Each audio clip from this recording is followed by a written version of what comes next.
Es momento del análisis y comentario. Informativo Forever FM. Muy buenos días, son las 7 de la mañana y 44 minutos acá en Radio Forever 92.5, luego de haber escuchado, como todos los martes, una cadena radial del presidente de la República. El día de ayer recibí un mensaje de estos que se envían vía internet, vía mail, y con un archivo de PowerPoint, un mensaje muy hermoso realmente, que trata sobre las 4 velas. Las 4 están encendidas en una de las primeras imágenes. La primera representa la paz, la segunda la fe, la tercera el amor y la cuarta la esperanza. Las 3 primeras comienzan a apagarse en este archivo de PowerPoint en la presentación. Se apaga primero la paz, se apaga la fe, se apaga el amor. Pero la cuarta vela se niega a apagarse. La cuarta vela, más bien, cuando ingresa un niño a la sala en donde estaban las 4 velas, se enciende fuertemente. Es la esperanza. Y con esa vela el niño enciende a las otras 3 que habían estado ya apagadas. Es obvio que cada quien termina sacando algunas conclusiones, seguramente inclusive con el mismo mensaje que viene al final del archivo de PowerPoint. Pero en lo personal saqué otras conclusiones, además de las que están escritas allí en el archivo. Una de ellas precisamente es que si la esperanza la mantenemos presente, a pesar de todos los embates que estamos viviendo día a día, en la política latinoamericana en general, en la política ecuatoriana, cuando tenemos valores y creemos en algo, no podemos renunciar. Debemos mantenernos firmemente en base a que con la actitud, no renunciando, es como precisamente en algún momento la razón y la verdad se imponen. Tomemos como referencias, por ejemplo, temas que ayer ya se confirmó y el día de hoy la prensa nacional lo ratifica. Lo que nosotros habíamos dicho respecto a las elecciones las elecciones de la Asamblea Nacional de Venezuela, en donde la oposición había logrado mayor cantidad de votos en las urnas y sin embargo obtenía menor cantidad de curules o de cargos en la Asamblea Nacional de Venezuela.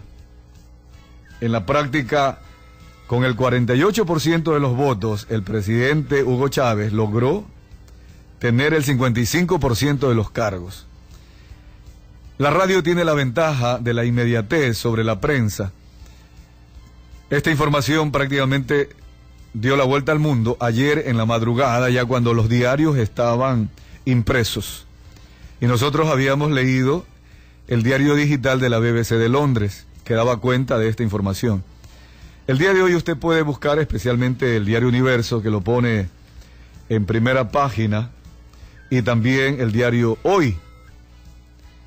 Esto usted puede leerlo y analizarlo y preguntarse cómo es posible que en la política pueda darse que movimientos que logran la mayoría de la voluntad popular no puedan tener la mayoría en la representación dentro de la Asamblea Nacional. Acá en el Ecuador, ayer se intentó aprobar en segundo debate la Ley de Educación Superior, pero no hubo quórum. No se presentaron los partidos de oposición, algunos independientes, y tampoco se presentaron algunos asambleístas de Alianza País. Ni siquiera el presidente Fernando Cordero logró la presencia de 63 asambleístas, para luego intentar con el quórum allanarse a los vetos o a las modificaciones, las observaciones del presidente de la República. Y tampoco, peor aún, tener 83 votos para ratificarse en lo que originalmente había aprobado la Asamblea. Es decir, que ayer, además de lo que se había previsto, de que Alianza País se allanaría, aceptaría el veto presidencial y así aprobaría la ley de educación superior, ni siquiera hubo la cantidad suficiente de asambleístas para instalar la sesión. No hubo quórum. Por lo tanto, la ley de educación superior entrará en vigencia por el Ministerio de la Ley. Es decir, porque se cumpliría el plazo este fin de semana de los 30 días a partir del primer día en que el presidente de la República envió las observaciones, envió el veto presidencial. Nos quedará allí la pregunta: ¿era así como debió aprobarse la ley de educación superior, sin debatir las observaciones del presidente, sin aceptárselas por lo menos o rechazárselas, sino por el Ministerio de la Ley, como el presidente de la República hizo las observaciones? La oposición, los asambleístas independientes y algunos asambleístas de Alianza País tendrán sus razones. Se declararon en todo caso en rebeldía y no dieron ni siquiera el quórum, es decir, que nuestra asamblea en la práctica ni siquiera ha podido ayer sesionar. Lo mismo que pasó con la ley de hidrocarburos. Sin embargo, ahí fue diferente. Entró por el Ministerio de la Ley, igual que lo que podría pasar con la ley de educación superior. Pero fue diferente en el sentido de que fue Alianza País la que no dio quórum. El movimiento Alianza País no dio quórum. No hubo sesión, no se instaló la sesión, ni para rechazar, ni para aprobar, ¿verdad? Entonces, así estamos en el Ecuador legislando, repitiendo lo mismo que hemos hecho con constituciones, con leyes durante 180 años de república. Tercer caso, el Código de Planificación y Finanzas, con críticas de los miembros de Alianza País inclusive, ayer ya comenzó a discutirse en la tarde con la presencia de los asambleístas de todas las tiendas. Allí también esperemos que se discuta si es dable que el gobierno se endeude o endeude a los ecuatorianos en un 50% del Producto Interno Bruto, si la Reserva Bancaria acepte un 75% en papeles, si se puede modificar por parte del Ejecutivo el presupuesto del Estado una vez aprobado ya en la Asamblea hasta en un 15%. Ojalá, aspiramos a que siempre la esperanza se mantenga encendida y que prenda a la paz, a la concordia que debe existir.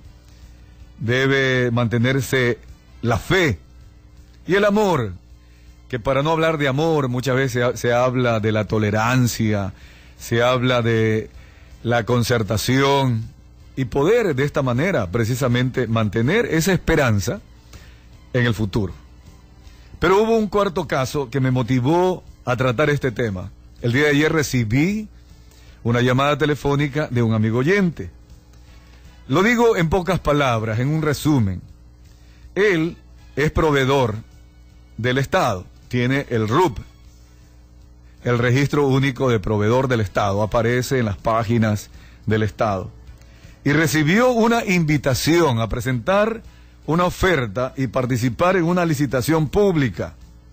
Caramba, hasta ahí uno podría decir, excelente, ¿verdad?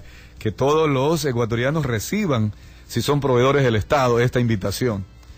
Pero lo sorprendente es que recibió la invitación una vez que ya habían pasado las fechas.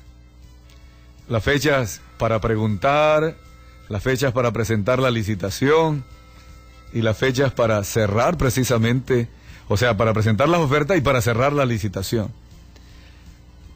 Uno se queda obviamente absorto, pero quizás con alguna experiencia de esto que estamos viendo todos los días en la función pública, por allí más o menos bosquejé una respuesta.